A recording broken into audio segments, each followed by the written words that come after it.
கல்வி நம்ம எல்லாருக்கும் எவ்வளோ முக்கியம்னு சொல்லி தெரிய வேண்டியதில்லை.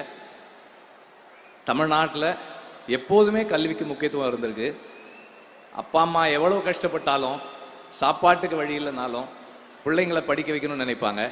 அது 50 வருஷமாக தமிழ்நாட்டில் தொடர்ந்து கல்விக்காக நடந்த வேலை. அது இப்போ கல்வியை நம்ம கிட்ட இருந்து சிஸ்டமிக்கா எடுக்கிறதுக்கு ஒரு வேலை நடக்குதுன்னும் போது அதை சிஸ்டமிக்காவே எப்படி எதிர்க்கணும், அதை சிஸ்டமிக்கா எப்படி எதிர்கொள்ளணுன்றது தான் இந்த 4 வருஷத்துல நடந்திருக்கிறது.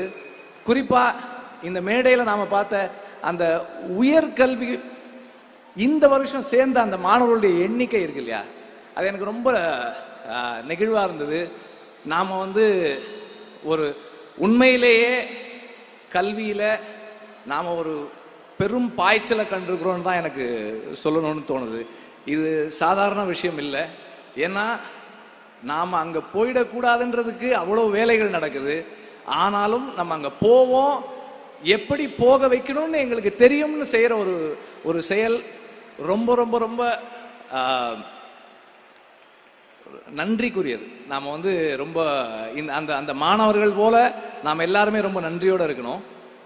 அண்ட் எல்லாரும் சொன்னது போல காலை உணவு ரொம்ப முக்கியம்.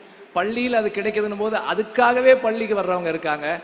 பள்ளியோட நின்றுடாம பல பேர் பள்ளியோட நிறுத்திடுறாங்க.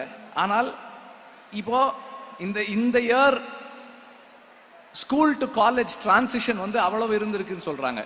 அது 2 மடங்கா அதிகமாக இருக்குன்றாங்க. அந்த அளவுக்கு திட்டங்களும் ஊக்கமும் அதை செயல்படுத்தக்கூடிய ஆற்றல் மிக்க ஒரு குழுவும் இருக்கிறது. நம்ம எல்லாருக்கும் கிடைச்சிருக்க ஒரு பெரிய பலம். அது ரொம்ப ரொம்ப நன்றி. முதல்வருக்கு ரொம்ப நன்றி. இந்த அரசுக்கு ரொம்ப ரொம்ப பெரிய நன்றி. இந்த வாய்ப்பு கொடுத்ததுக்கு ரொம்ப நன்றி.